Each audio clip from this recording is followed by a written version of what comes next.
what's the common theme here? And I realized that whether it was being a business consultant or whether it was teaching kids, translation, marketing, all of that stuff, all of those things, it's giving somebody or giving a company a voice. It's helping them find their voice, whether it's in a second language, or whether it's a company, like giving them a platform on an international scale in another market. That's what joins them all together. And then I realized that maybe I'm not such a freak at all. Maybe there is a point to all of this. Hi, Jeni. Thank you so much for joining me today. Hi, James. Thanks for having me on. Yeah, pleasure to chat to you. We're going to dive straight in, Jeni, with the first question, which is, Jeni, what's important to you? This is a question that I'd never actually really thought about. It's something that I've definitely thought about over the past couple of weeks since deciding to come on here. But yeah, I would say that kindness is the most important thing to me. Absolutely. Interesting. Yeah, so my journey to kindness, it's kind of a windy, windy journey to how I got to that kind of realization that was so important to me. I think I spent a lot of time being a really nice person, really, always being such a nice person and prioritize that in front of anything else, I guess. And I never really realized that there was such a stark differentiation between being nice and being kind. I just didn't really know anything else.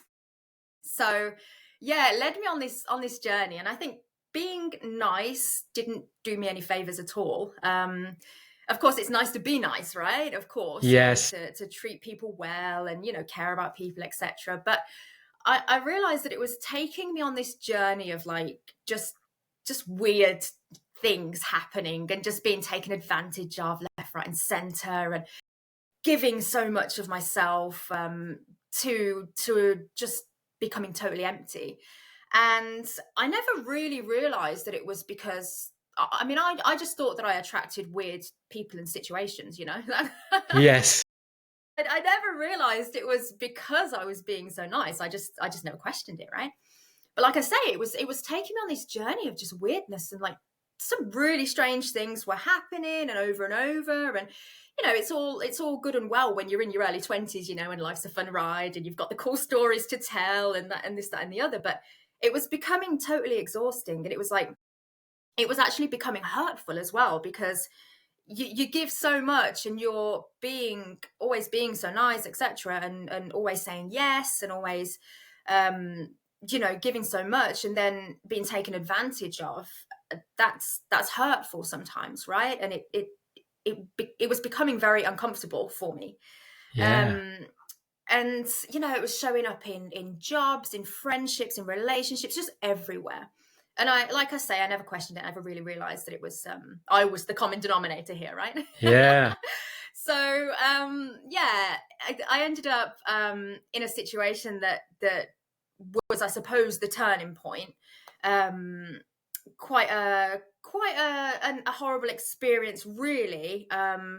Just ended up giving so much to this situation that I ended up, physically, emotionally, mentally, and financially depleted, right? And I was just totally just flat.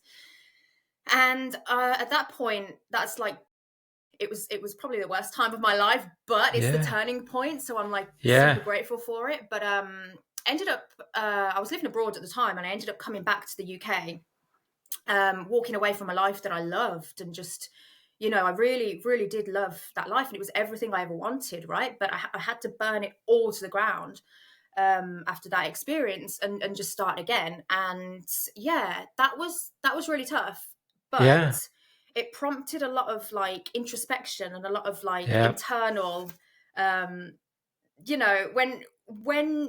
I had to just lie flat, James. I had nothing else but myself, right? And I'm like, okay, what's happened here? Not just in this situation, but in the recurring situations, as I was saying. And I was like, okay, what's the common denominator? Finally realized it was me, stark realization, and I realized that I could not be nice anymore. I realized I had to put an end to that, right? So then I decided, okay, what are we going to do then? Because if I'm not nice, something that comes so naturally to me, then who am I, right? Yeah. This whole, and then, your whole your whole identity, I suppose, you call it into question, right? And you have to go through this like reinvention, right, of Jeni, of yourself, right? Like, who am I? And I'm like, okay. Then I realized that there's such a huge difference between nice and kind. Something I'd never reflected on at all. And I decided that I wanted to be kind. I thought I'd give that a try and see if that got me anywhere, right? And what I realized was the niceness, at least for me, my understanding of the definition is like, it comes very much from this place of wanting to be liked and this almost desperation, right? Of like doing anything, people pleasing, right? Say yes to everything when you really mean no, and all of these things, and doing it because you don't want to be the person that says no, right? And risk not being liked. And I realized that was a huge thing for me, right? So yeah, absolutely. And so I realized that if I'm being so nice all the time and I'm like giving so much of myself, if you give 99.9% of yourself to others, right, then what's left for you? Absolutely nothing, right? There's just fumes left, right? And that's pretty much all I was giving to myself. And yeah, I realized, okay, I'll try and be kind. And that to me is like niceness with boundaries. Yeah, absolutely. Yeah, it's kind of boxed within this boundary. And it's like, I realize I can still very much be a caring person. I can still have the empathy and the compassion, the willingness to help people and all of those things. That's all okay, but there has to be a limit and there has to be a boundary to it. And that's my definition of kindness. So yeah, and it kind of, it was like, I have to give that to myself as well. I'd never been nice to myself. Yes. That was going to be my question on that, because I think you kind of defined that really well, and the sort of challenges of that sort of niceness versus kindness. But that was going to be the question I was going to follow into, and then sort of, what were you doing in that time when you were in that space of being nice? Was it to everyone else versus yourself? Because that's the big thing, isn't it? Yeah, so I was, so nice and would do anything for anyone else, but what was I doing for myself? Absolutely nothing. Inside, internally, I mean, my inner voice was horrible. I would never, I would never speak to anybody like the way I was speaking to myself. It's and that's scary when you realize, wow, I'm really not being kind to myself here, or nice to myself. Yeah. Yeah, absolutely.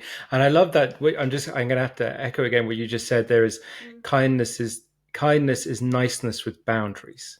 And it's because it's, as you say, it's not there's a structure to it. There's limits to it. As you say, there's things that it comes with something. It's not endless. It's not just for the sake. And you said it earlier, just there is that element of, for so many people, being nice is because they don't want to be left out, or they don't want to be seen as the person that's saying no, or a blocker, or a disruptor, or whatever the adjective may be.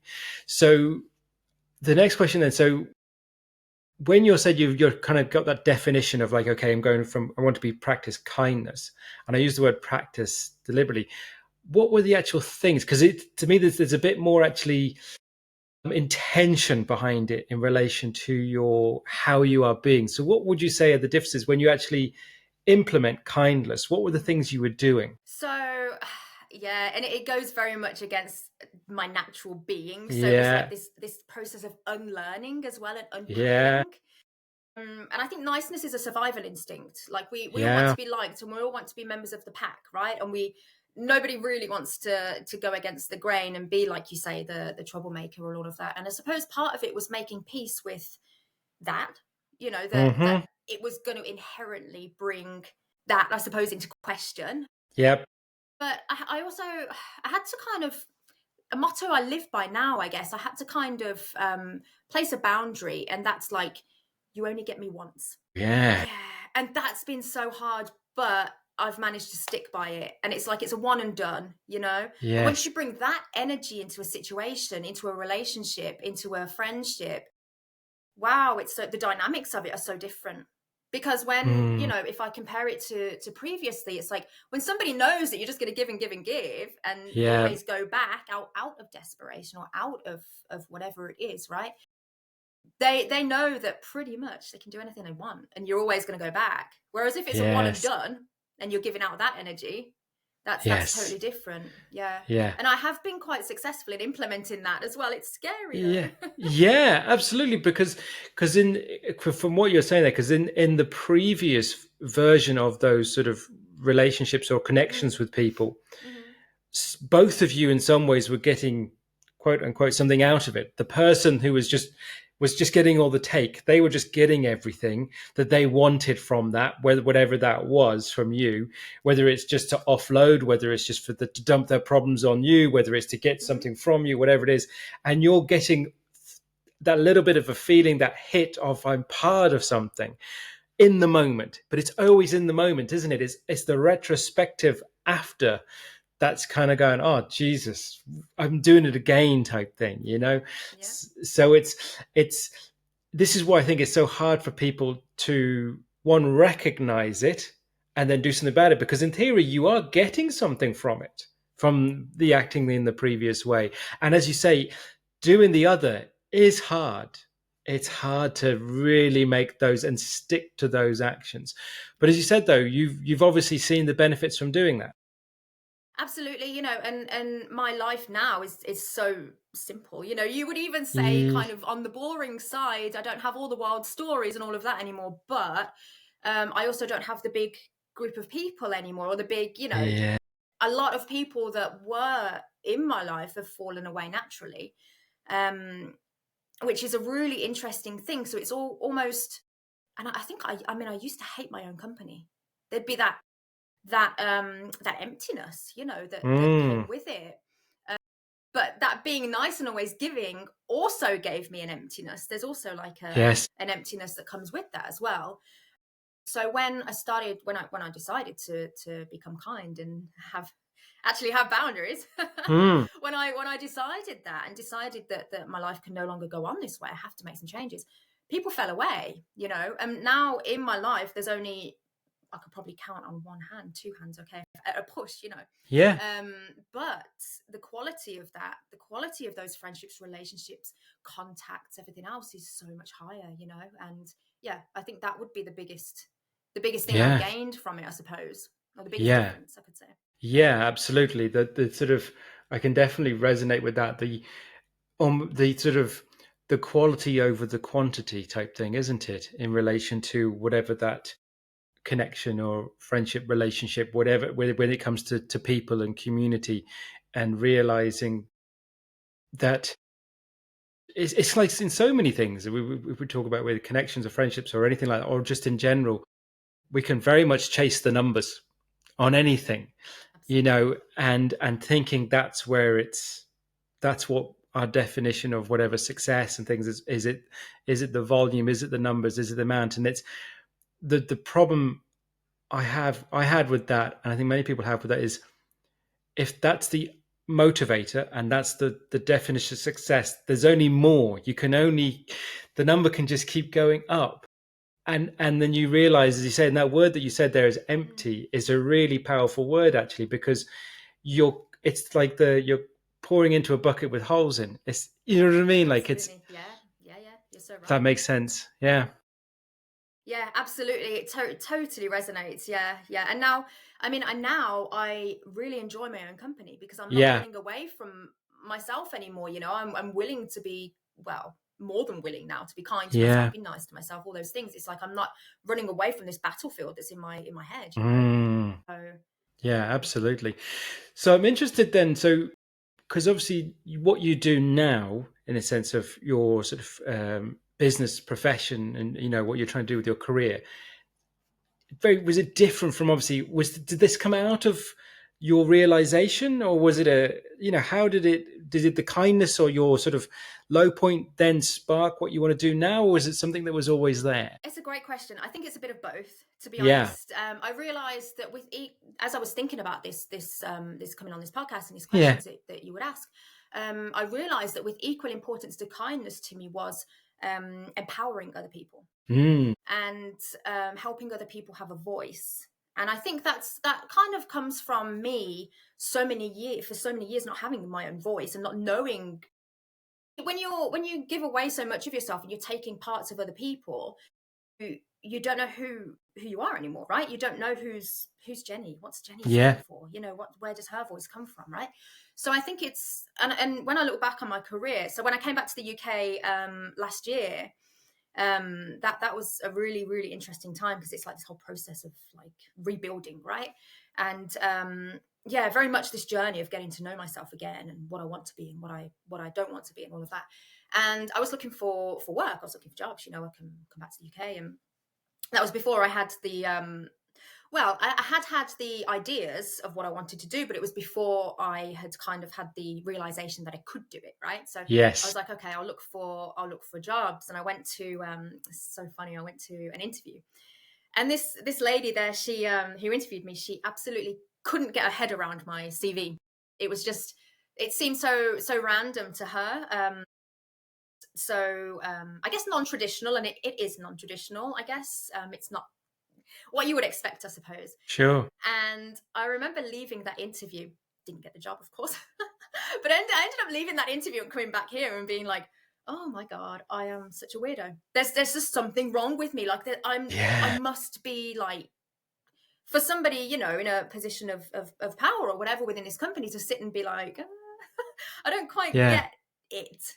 I internalized it, and I thought, oh my gosh, there's something wrong with me, right? So I thought, okay, what I'm going to do is I'm going to, again, with all this introspection and all of that I'm quite good at, I looked at my CV, I wrote down all of the things that I'd done before. And so it's, I mean, yeah, it is non-traditional. I left school at 16, worked a couple of jobs, then I moved abroad to study, came back here to the UK to go to university, then went to Germany, where I was a business consultant.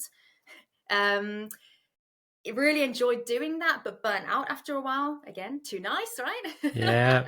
Then moved to Asia, worked in marketing, business development, ended up leaving that job and doing my own thing. I realized that I wanted to work for myself. So I was an internationalization consultant, and I was helping companies prepare like their marketing stuff.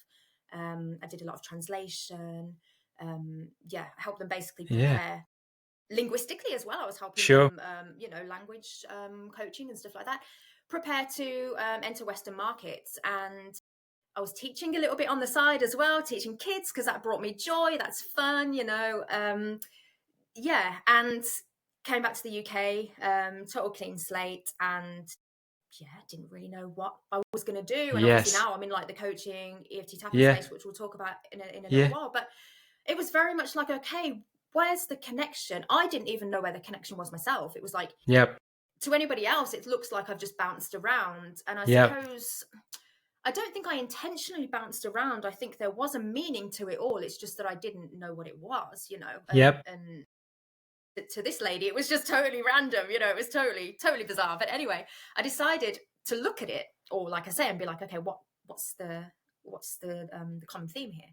And I realized that whether it was being a business consultant, or whether it was teaching kids, translation, marketing, all of that stuff, all of those things, it's giving somebody or giving a company a voice.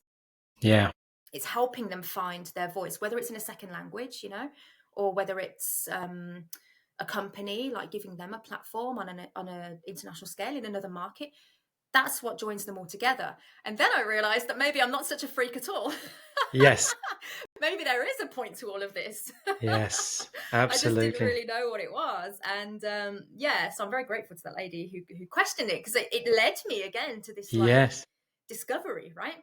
Yeah, that's really interesting. And but if anything, it's one of those things where, firstly, it's been able to take that experience with that lady in almost in a positive way, and kind of be curious about the outcome, versus, because you could go on, obviously everyone can respond in different ways, and a negative outcome, you didn't get the job, and what the comments, you could think, Jesus, as you say, those initial thoughts about it, but to kind of like, well, actually, maybe there's something in this, but let's be curious about it. And I like just even the practicality of, well, let's have a look at this from a different point of view when you put out the CV. And because it's that thing of what we would say the sort of traditional sort of career coaching thing, or the person would say, I was like, you need to find your transferable skills. And it's just, and everyone just goes, what are you talking about? It just doesn't make any sense. By doing it the way you did it, practically like, right, look, let's see if we can find the commonalities. Let's see if we can find some themes. What are the things that we could pick out of this that I enjoyed? Like you said, you were teaching kids. You smiled so much. You know what I mean? So it's a really interesting little bit of an exercise to do that gave you that, and then to be able to define it in a way of, I help people or enable people to give them a voice. Yeah. Like that's so powerful. From the comment of a person who's basically in a mindset of a company structure that's just going, well, this doesn't make any sense to me, because they couldn't see it. And maybe they don't want to see it. And if anything, that to be grateful that they didn't see it, because you clearly wouldn't have fit, if that, to use a word. Yeah. Yeah, no, you're absolutely right. And I did beat myself up about it. I did internalize it briefly, because it's like, okay, number one, the disappointment of not getting the job. Of course, the other side to it is that it wasn't a fit, right? As you very rightly said. And it wouldn't have worked out. It wouldn't have lasted, but there is that sting, there's a sting to any rejection, isn't there? And you're going to feel it. So there was that. And then of course, I did internalize it, because I did think to myself, like, yeah, maybe I am just strange, just not supposed to be here, coming back to the UK is also difficult, because I do feel different to other people who haven't had the experiences and the life experience and the being abroad and the this, that and the other that I've had. So I was already feeling like a bit of an outsider, and then to be called out as not making sense, so that it did hit me quite hard. But you're right, I think with anything, with any experience, we can't control what other people do. We can't control what other people say, etc. But at some point, like with the nice version of me, etc., like at some point it becomes my responsibility to take accountability for that, and look at the bigger picture, I suppose you could say, and like you say, just look at, say, my career line and throw a bit of a different light on it. Hi, James here. If you've been watching and thinking, I would like to make a change, but not sure where to start, that's where I can help. My 12-week coaching program will enable you to reconnect with what matters most and move forward with clarity and confidence. If that sounds like you, head over to jamesdeancoach.com. Now let's get back to the episode. 100%, absolutely. Curiosity, how long were you then sort of living outside the UK, living abroad in total? In total, about 12 years. Okay, yeah. So the reason for the question, there'll be people on who've maybe listened to the show before will know a little bit about my sort of story, and just because I want to share something with you, because so my background. So I was actually born in Germany. So my dad was a civil servant but worked for the British military. So I grew up on an army base, a military base in Germany near Mönchengladbach, so near Dusseldorf. So and then I just went to university in England in a town called Ormskirk, so it's near Liverpool. So and then I've been in Ireland since 2005. My better half is from Ireland. That sort of feeling of kind of always being a little bit odd outside, never from necessarily anywhere, don't have that sort of, you kind of have some of the cultural experiences but don't necessarily have all of them, that was definitely something, because then it comes into identity, what we talked about earlier, and who you are as yourself and stuff like that. And I think for me, my experience of going through that, and sort of, I sound English sometimes, sound Irish sometimes.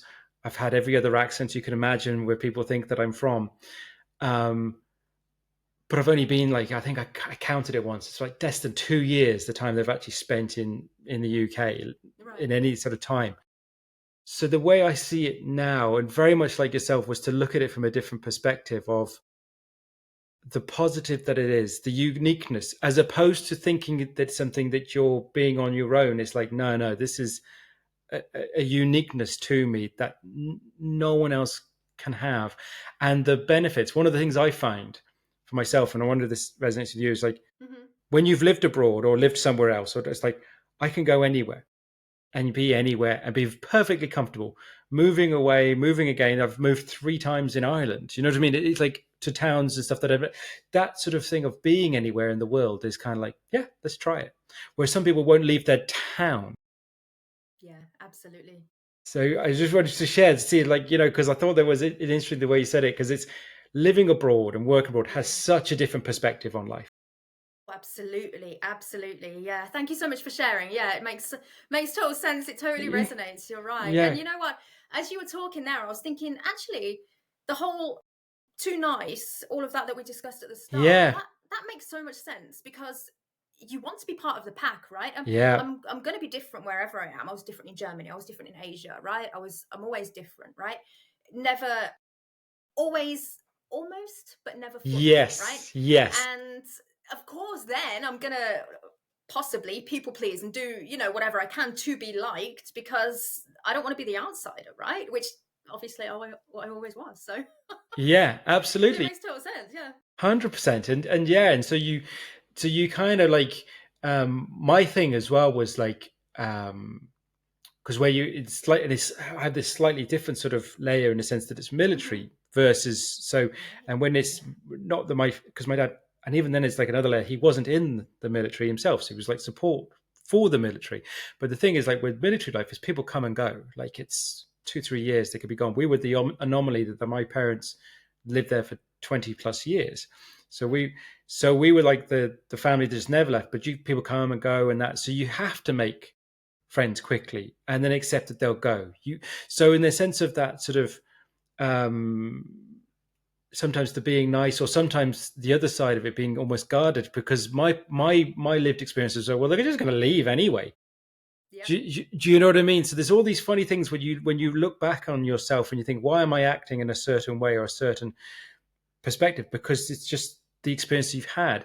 But it's go back to the point of raising it is having the moment like you did to go, well, let's question this. And if why is my behavior in a certain way? And then also, what am I getting out of this? Because I think that was the whole point from the start of it, when you're saying the niceness versus the kindness, is Yeah. this niceness is actually being detrimental now. So, you know, it's recognizing where are the positives of the experience, but then also where is it a negative and having a detrimental effect. And then what can you do to then move forward with it? Which then brings me into the sort of the now. So you after that sort of experience you had Yeah. with coming back and trying to get that job that didn't happen, hmm you've now led into you said about a little bit before about the tapping. So tell me Yeah. more about that. Yeah. So, it's such an amazing thing. I loved before working for myself. So Mm. I kind of knew that I had it in me to work for myself and be my own boss and all that kind of thing. I think you're right. I mean, you learn so much about yourself, right? And for me, I learned that I have a lot of resilience. You know, from living in different places, but also lots of different experiences, people coming and going, all that kind of stuff. You Yeah. build up a lot of resilience, and one of the ways I'm quite resilient is being able to work for myself. And I kind of knew that was what I wanted to do. Mm. So I always had it in my mind that I wanted to be a coach. I think you also very rightly said it's like what can we bring from all of these experiences, you know? And Yeah. I eventually realized that I could turn all of this into like a superpower, you know? Yes. So yeah, that's kind of what I decided to do. Many years ago, while I was still living in Germany, actually, probably about, I don't know, 9, 10 years ago. I had a bit of a low point, and I decided to get some help basically. And I had a chance encounter with a lady who she's like an energy healer, Yeah. Yep. and I had never explored anything like that before. I didn't really know anything. I knew that I didn't want to go to a kind of therapy, a traditional therapy. I knew I didn't want that, but I didn't know what else was out there. And I had this chance meeting with her anyway. And I think I worked with her for about 3 months, and the transformation that I made within that time was huge. And one of the modalities that she used was EFT tapping. EFT is emotional freedom technique tapping. And the idea is that you focus on the negative thing that's happened, either the memory or the limiting belief, and you literally tap on different points on the body, and yeah, you tap into literally the subconscious mind, and you're able to rewire it. So, and of course, I just thought that was a load of rubbish. I was like, yeah, you've taken my money, whatever. I'll do whatever you want me to do, But oh man, this stuff works, This is really powerful. But at that point, I was still very I was still very young, and I was still very in my own head, and I still had a lot, I guess, of life experiences that needed to play out and push me to this point, right? So, okay, so now fast forward all those years, finally, I feel like I've got enough life experience. Yeah. And it was always something that I wanted to do. I always wanted to coach. Ever since that chance encounter with that lady and working with her, I knew I always wanted to do something like what she did, not in exactly the same way, but similar. I knew I wanted to bring my own spin onto it, but what? I had no idea. And I knew that I wanted to use a modality, but I didn't know what. And when I got back to the UK and I was kind of looking for work and kind of working out what I was going to do, again, just by chance, there was a workshop by a guy called Carl Dawson, and he's a, what's it called, EFT, a tapping master practitioner. So he trained with the founder of EFT tapping, basically. And I was like, you know what, I'm just going to go and learn. Yes. I'm going to go and learn it. Yeah. And then I went there. It wasn't even far from where I live, which is, it's crazy how everything kind of aligns, right? So, okay, fine. And I went there for 3 days, and I was like, this is it. This is what I've been looking for. And I knew about it because I'd used it before, and I knew how powerful it was. So it's like I had that lived experience. Now I'm learning it and have learned it to practitioner level, and that's how I help people now. But it's fascinating because EFT tapping is like it brings the negative emotion out of a distressing memory. So if I were now to recall a distressing memory that had happened, I just feel totally neutral towards it, if I've obviously done the work on it. But it's totally neutral. Whereas before it might have, for example, brought on a panic attack or brought on anxiety or brought on anything, discomfort. Migraines, I used to get terrible migraines. Did a lot of work on that and realized that there was an emotional issue behind that. Okay, fine. So did the work on that and haven't had a migraine in I don't know how long, So interesting, really powerful. No, it is, and absolutely, and I love the sort of I don't know if it's like the serendipity of those things, the sort of like experiencing it so long, and it very much again sort of echoes in some ways my experience, my first experience of the coaching sort of world. I was in my mid-20s in my previous career, in a sense, in financial services, doing reasonably well, just getting up to a team leader level. And I was sent on a management training course type thing, and one of the people there was a master coach. And again, it was like I'd never heard this term before. He was really, for the 3 days I was there, this guy he just blew me away, and I was just like, this is amazing. But again, at the time, I was like, who's going to listen to a 26-year-old life coach? That was my perspective on it. And it was literally, again, it was like 10 years later when I'd gone through my own sort of personal development, whatever story and journey and stuff. And I was like, that's what I'm going to go back to. So I think it's sometimes, because then you can think, oh, could have, should have done it, wanted earlier. And it's like, no, timing is timing. Because I think that's the other thing, that it's a slight tangent. People can beat themselves up thinking, oh, because I could have, should have done it years ago, what's the point in now? It's like, no. Yeah. There's even more of a point to do it now. You're in the right space now. If you're saying that to yourself, don't worry about what you didn't do. Focus on the now. Really powerful. And then the fact that it was just, as you say, the person delivering it was so close to you.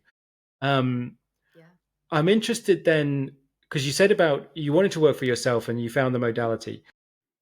And you said you wanted to have your own sort of spin or version of it. So what is it that you have brought yourself to what you're delivering to the people you help? So I help women heal from unhealthy or toxic relationships. Okay. In a nutshell, basically. Yeah. Wow. No, I love it because I have to just taking a drink. I love it because isn't that the thing? Now I'm interrupting there, but it's like when you've been working or trying to work for yourself, like I have so many times, it's like being able to say exactly what you do and how you, the person you're trying to help. It's so powerful. And I found it like quite sort of, when I was first starting out, almost like wanting to cringe into myself. You know what I mean? That sort of didn't feel, you're trying to say I'm a business person or I'm a Yeah. self-employed, whatever, you almost at times you'd want to, I pull my own skin off because it just sounded. But when you're able to say it like that, it's really powerful for yourself and the person you're trying to help. Yeah, thank you. Yeah, thank you. Yeah, I totally understand, because when I was years ago, I was like 23 or something, and Yeah. I was a business consultant in Germany, and people would ask me what I did, and I'd be like, oh, I'm a business consultant, and it Yes. felt like so big, and I felt so small. Yes. And I Yes. almost felt like people would be like, what right do you have? Like, what Yes. business experience do you have? And I'm pretty sure people actually said that, Whereas now, this is something that I'm very familiar with, and it's like I've Yeah. had this whole process, years and years of Yeah. these situations, right? And it's like I'm very much the lived experience of how powerful this modality is, this EFT tapping. I'm lived experience, Yeah. I can tell you my whole story, and you'd be like, how are you even still standing here? And I'll Yeah. say, because I've done this exact work, Yeah. Yeah. so yeah, Yeah. you're right. So, say it again for us. So it's helping women.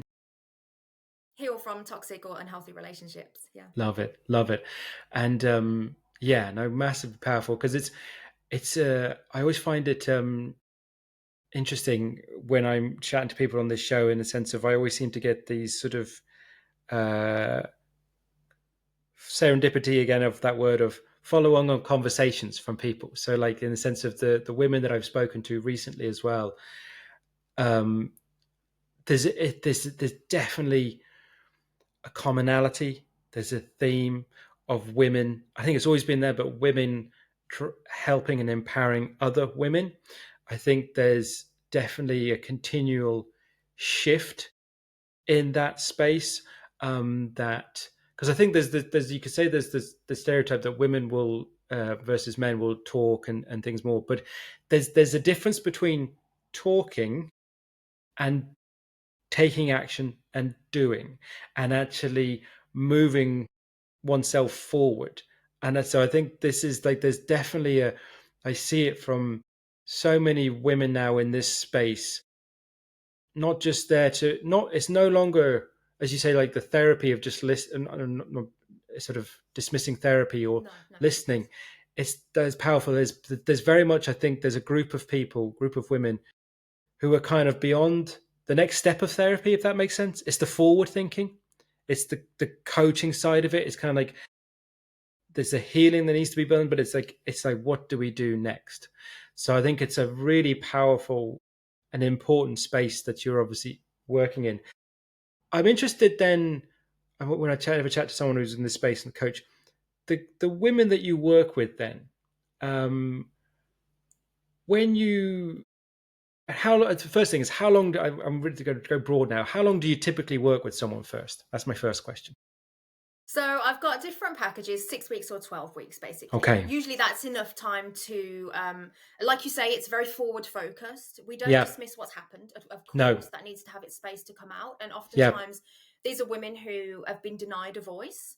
Mm. They've never been given the freedom to really kind of hash out how they're feeling, Yeah. what happened, process it, who they are, Yeah. parts of them that allowed certain behaviors, etc. They've never really been given that space. And what I found in my own healing journey is like, people around you, if they haven't had a similar lived experience, they get bored very quickly of the same topics and conversations coming up, right? Because they can't relate.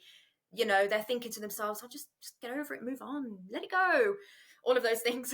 Yeah, the Which really, are really unhelpful phrases, aren't they? they're not in my dictionary at all. Yes.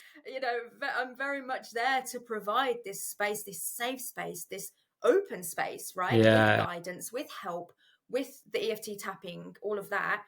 But just to give them that voice, and that's so powerful. Mm. Yeah, absolutely. That's probably the most most validating thing that they get from it, 100%. And I'm always interested to kind of, from your perspective, the coach's perspective, so this case your perspective, when you first engage, like when you see someone on day one and then whatever day 50, 90, whatever that, that sort of potential, when you maybe stop working with the person, what is the actual difference that you can actually see in them? It's so interesting. You can see a physical difference, a glow up, so to speak, within that time. When they first come in, oftentimes they're scared to speak. They're oftentimes they'll think that their experience is too much or too shocking or too frightening for me, which is I'm pretty unshockable. Yeah. But there's that feeling of like, Of oh God, I course. couldn't possibly, tell anybody that, etc. So there's a whole process, and you can very much see they come in as a small, you can't say shell, but they're But more of a reserved part of themselves, and then yeah. they dare to dream, Yeah. dreams that they've lost sight of, things that they've pushed away because whatever dynamic it was, that unhealthy relationship or whatever it was, that's taken up so much of them. And as they go on, they start to get their color back, they start to get that glow back, and it's like, actually, you know what, I would like to do that. I would like to dream bigger. I do deserve to. I am worthy of XYZ, And it's, as you very rightly said, it's we of course acknowledge the past, of course, but we don't hang around there. We very much bring them up to where they can be and beyond, and that's kind of what I aim for. So yeah, the difference is totally physical as well. You can see the shift and the lift, from them, but also Absolutely. in their attitude to life.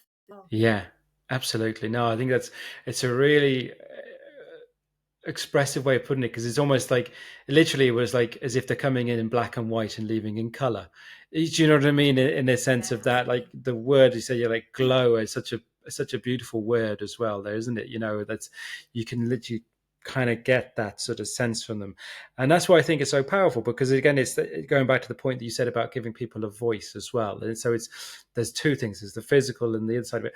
The point as well that I wanted to, I've said it a few times to the show, and then people I've worked with as well, is like, there's a couple of things. The people that are coming to you, those women that are coming to you, and obviously the trepidation of maybe sharing. We have this belief, I think, sometimes as humans, if we haven't said something, that we think we're the only person that's ever experienced it, or what we've experienced is, beyond what anyone else can think or fathom and stuff. So that thought is so isolating. It keeps you isolated.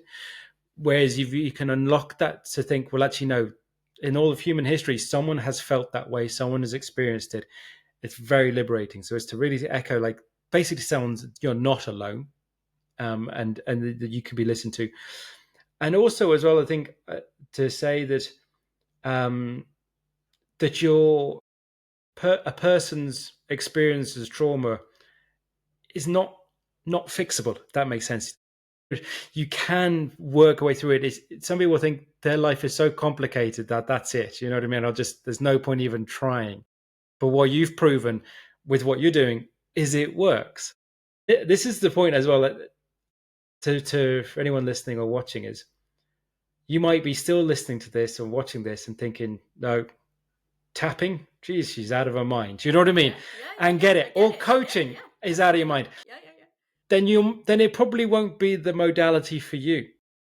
But it's not to say that it's not the modality for someone. And this is where I think the world of well-being and coaching is so interesting, because I think every mode or modality can work if it works for you. That's the main thing. And I think so. It's not to close oneself off to any potential. If it's going to do that, what you just said, and make them feel the way they feel. Yeah, no, I mean, it's so powerful. Then the next question for yourself then is, what are you getting out of working with those people? Interesting question. Yeah, well, of course, there's the reward, right, in seeing them, Sure. like I say, watching that whole Yeah. transformation. Absolutely, that is first and foremost. When they, like you say, when they haven't had a voice, right? Or when they've felt that they're so broken beyond repair, and that's such a common thing to think and way to feel, that's been pushed onto them by somebody, right? Or some experience. Yeah. So I think what I get out of it probably is that just huge reward of like just seeing this transformation. It is wow, and I've I haven't done the work. I've done the work for myself, but I don't do the work for the people I Yes. work with, of course. So I can't take any credit at all for that. But I've enabled them to have a space where they feel safe enough to explore and to get to that part, to get to where they are. And it's I suppose, well, as I'm talking, it's kind of like going back and being like the nice person and giving and this, that, and the other. It's very different to that, of course, but it's in a similar way. Like, I just want to help Yeah. them. I just want to Yes. help them to become the best version of themselves they can be, without taking any of this with them. Yeah. Absolutely. 100%. No, absolutely. It's if my word that when you've ever been in that space and seen that with someone, it's such a privilege, I think, to be in that position, as you say, enabled in someone in some way, and to witness it is a very powerful thing, I think, and not to be estimated in a sense, it really is a really powerful thing, and I think this is the other thing I was going to say as well. When people are maybe having trepidations whether they want to go work with someone, or go into this space, they can often think that I see people holding themselves back, thinking, but I don't have any big lofty goals or ideas or do this. And then it's like, no. Again, you're perceiving of what is thinking you should do. It's not that you have to come up with like something that's going to solve the world. It's nothing to do with it. It's about, as you said, is about them being able to move forward as themselves, whatever that is. I mean, the goal could be that they want to be happy, and that's that. 100%. They want to feel joy again. They want to be present for 100%. their kids, or they want Yeah. to, I don't know, go on and find another relationship if that's what they want, etc. The goal doesn't. I mean, it's different for everybody, but you're so right in pointing that out. Yeah. Yeah, absolutely. And as you say, it's highlighting that it's their goal. It's not what you think they should do, or anyone else thinks what they should do. And I say that's the big challenge of when you initially work with someone, because they're almost thinking, well, I can have one. I can have a goal. I'm allowed to. I'm Yeah, allowed. exactly. Yes. Yeah. That's. Yeah. I'm sure that's a huge piece. As you say, when you, from what you're saying, working with these women, is, you said it earlier, the sort of the worthiness and that, but that sort of almost permission, giving themselves permission to move forward, whatever life they want to do. Absolutely. And you can say it, you can say affirmations all you like, right? But if your subconscious mind, if subconsciously in the back of your mind, 95% of our thoughts, feelings, behaviors, etc., stored there, right? If that's still on repeat, saying, no, you don't. You don't deserve that. What right do you have? If that's on repeat in the back of your mind, okay, you say all your affirmations, say you want this, that, and the other, but your subconscious mind is always going to create a block. It's trying to protect you, but it's always going to create a block, right? So that's what the EFT tapping does as well. It's like bringing your subconscious mind up to speed, right? We're out of that situation now. We're safe now. It's okay to dream, right? Yes. Yeah, and that's just as you said that word, safe. It just reminded me of a very much common theme that I've experienced as well with chatting to people, again, in different from different conversations. There was a lady who I spoke to, who's a couple of weeks ago. The episode came out. Joanne Callahan, she's a sleep coach, is sort of the sleep success coach. There's a lady whose episode just went out yesterday who works on the called primitive retained. Of a primitive retained reflection, not reflections, reactions. Oh God, I'm just literally put the episode out today. I can't remember, but it was like, reflexes, primitive retained reflexes, not reflections. So, but one of the common themes and you just said it yourself there, it's this feeling of safety. I used to consider it thinking it was fear, but they've all reframed it. It's not necessarily being afraid of something, it's not feeling safe. Absolutely. Yeah. And I think it's a big definition, especially with the women that you're working with. It's like, and might be literally so. Yeah. And it's then you take further back, then there's a psychological side of it. So it's kind of like they might be now in a physically safe position, but that doesn't necessarily mean that they feel safe. Yeah. And that's nervous system. Yeah. Yeah, massive. It's such a common thing that I've been hearing at the moment. So is that something that you said the word, but is it something that you see? Yeah, absolutely. Yes. So people that I work with, at the very beginning, and I know this from myself as well, it's like you have to, like I say, bring your subconscious mind up to speed and bring your nervous system into a place of safety and be like, Yes. okay, I'm safe now. And you're physically safe. You look around and you're like, okay, there's no danger around me. Yeah. But how do you feel on a subconscious nervous system level, right? Because Yes. that's what's running the show, right? Yes. You know that you're safe, but you got to bring all of those up to speed as well, and therein lies the work. Because that's when blocks come up, right? That's when fears come up. That's when the healing work comes up. Yeah, absolutely. Yeah, and I think this is where I think it's why I wanted to echo that as well, because I think it's important for people who are listening as well. It's like these sort of various different sort of modalities of working with people, healing people, moving them forward.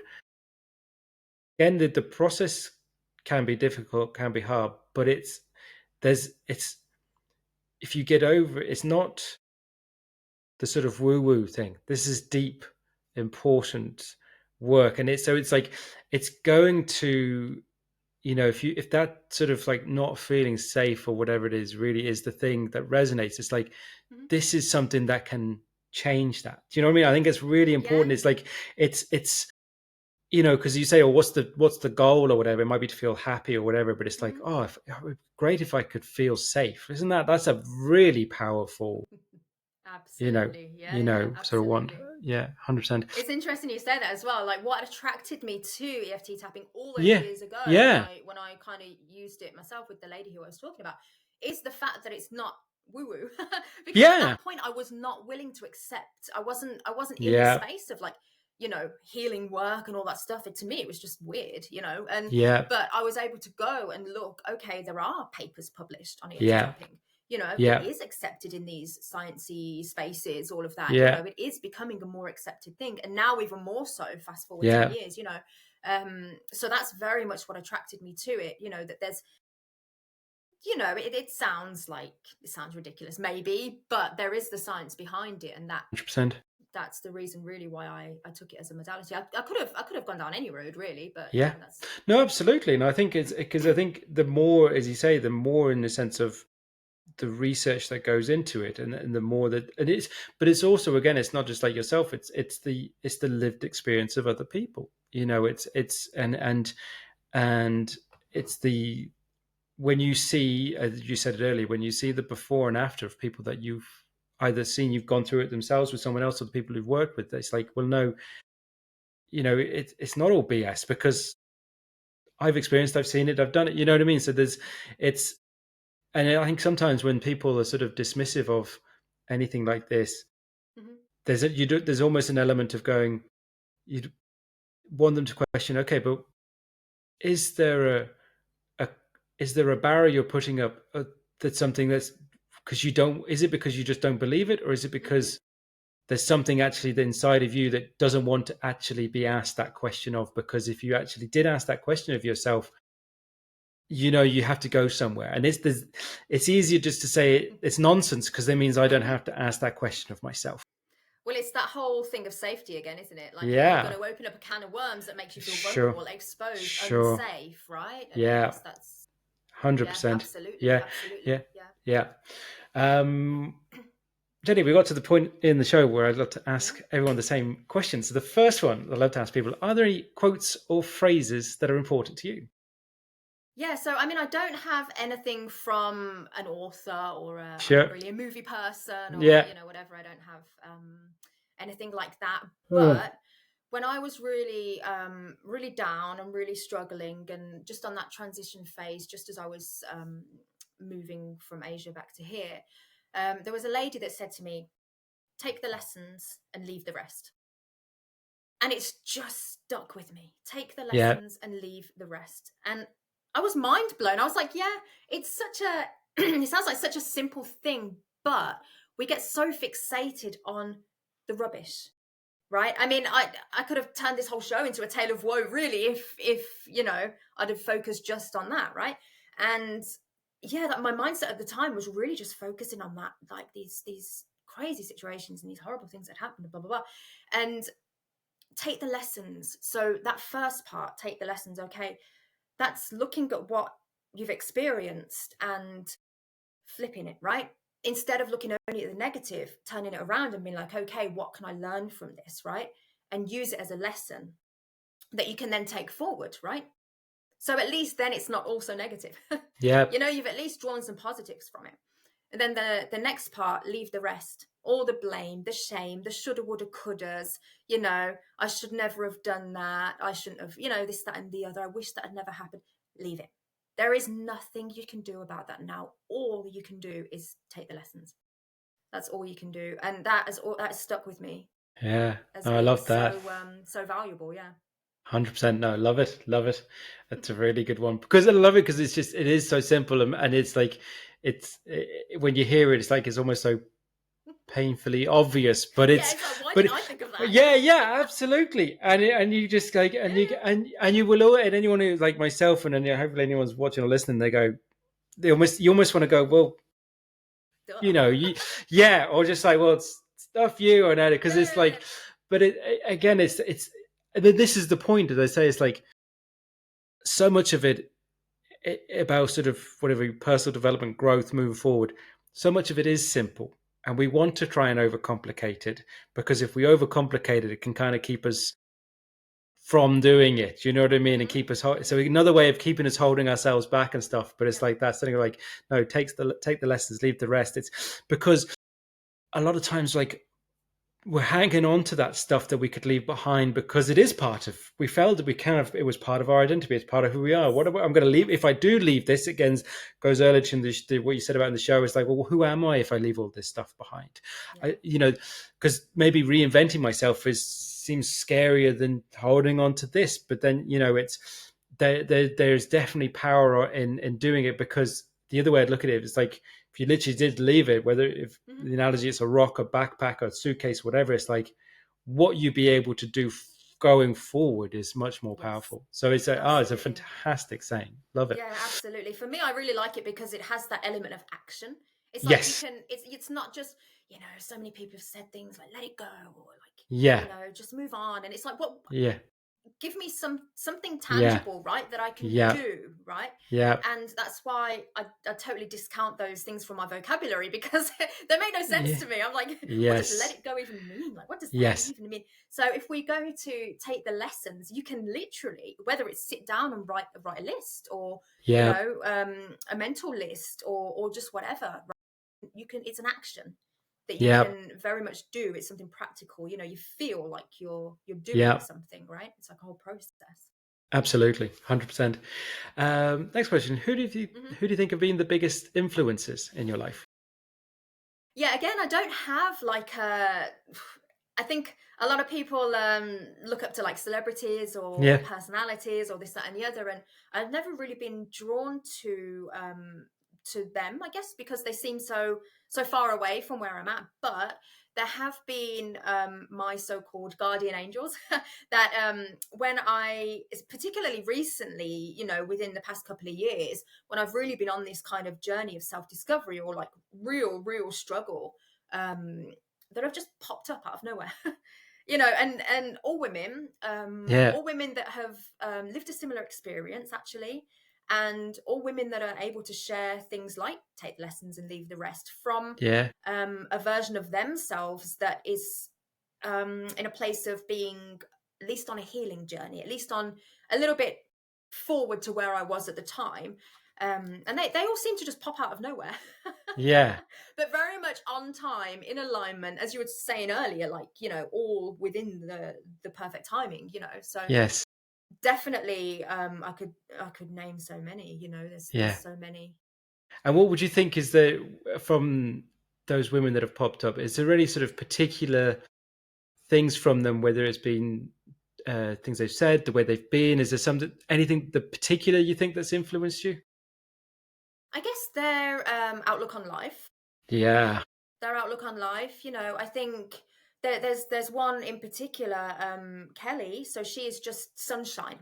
Yeah. She's just a ray of sunshine, in my life and in the people's lives that she kind of touches, and it's very much at the time, I remember very much looking at these women and being like, this is also possible for me, right? And Yeah. it's a glimpse into what you can have. And I think that's what turns me off about like celebrities or stuff like that. It's like Mhm. it seems so far away that I'm like, it doesn't seem relatable as something I Yeah.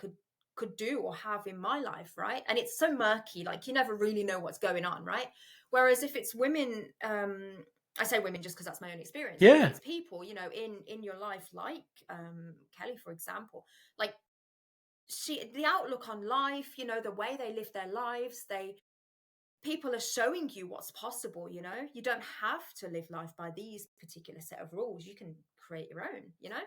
And Yeah. so yeah, that's what's inspired me the most, I Love. think, from Yeah. that group. Yeah, no, I love that, because it's, as you say, it goes back to, I think, what you were saying earlier, in sense of that sense of being able to, the being of being oneself. And when you say, when you see it in another person, yeah, it's incredibly inspiring, and then it empowering, because I one of the things I often think, in a sense of, when we're in this sort of age of influence as well, Mm, and my sort of perspective on, there's people I would look up to, and would do what they do, or things that they do. And my thing was, one of the things I remind myself is inspiration, not imitation. So I'm not trying to copy them. mm-hmm. Yep. I'm not trying to do what they've done. I'm just taking how they're being, how they're doing, going. And as you said that earlier, it's like, well, I'm going to put my spin on it, my Absolutely. version of it, me. So it's kind of like, so, because influence shouldn't be to copy, because we don't need copies. We need the best version of whoever you are, is what you said earlier as well. For these women, is to become the best version of themselves. So I Yes. love the way you said that outlook on life, because you just, again, as soon as you said it, and sunshine is like a lovely, because you said it earlier, the word Mm, glow as well. That sort of really sort of invokes that sort of image. So I think, yeah, it's a really positive way. And I think it also highlights to people that, when I say that people have influenced you, it doesn't have to be someone in the public eye. You can no. find influence, a positive influence, anywhere, if you're willing to be open and look for it.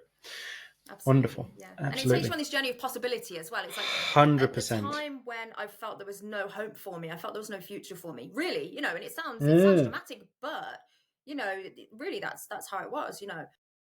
You look and you draw inspiration. That's true. You don't Yeah. want to copy these people, Yeah. their lives, but you can draw inspiration from all of them and use that as fuel to get forward. And I think that's very much what I did. And yeah. Yeah.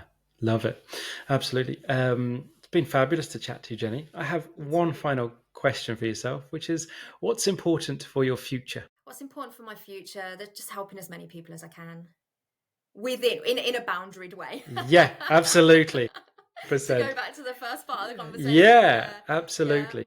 And I kind of went on this. I was thinking to myself, who should I help? Right? I mean, with EFT and all of that stuff, the tapping, like I could help any group of people, right? Like, but what's the group of people that I really relate to most, and where do I really want to focus my energy? Because somebody like me that is a natural giver and wanting to help and all of that, it's like it can very easily become, I could very easily fall into how I used Yeah. to be, which is having no boundaries and just giving and helping, etc. So Yeah. for me, important for my future is to help as many people as I can, within my kind of area. Yeah. Yeah. 100%. Absolutely. As I say, it's been absolutely wonderful to chat to you. Thank you so much Likewise. for chatting to me today. I want to make sure that people know about you, follow you, connect with you, and seek out you out if they think that they could benefit from working with you. So we'll put links in the show notes, but if you would like to give a shout out now of where people can find you online. Yeah, so my website, www.coaching, and then Jeni, Jeni.com. And then my socials, I'm on Instagram quite a lot. I'm on Threads quite a lot. And that's coaching Jeni, Jeni. Lovely stuff. And say all those links are going to be in the notes for anyone who wants to check them out. So again, Jeni, once again, thank you so much for chatting to me. Thank you. It's been great. Thank you so much. Thanks for listening to What's Important to You. If you enjoyed this episode, follow or subscribe wherever you get your podcasts. And if it resonated, share it with someone who might need it too. I'd love to hear your thoughts. Leave a comment or ask a question, and let's keep the conversation going. I'm James Dean, and I'll be back soon with another real conversation to help you reconnect with what truly matters. Until then, take care and stay curious.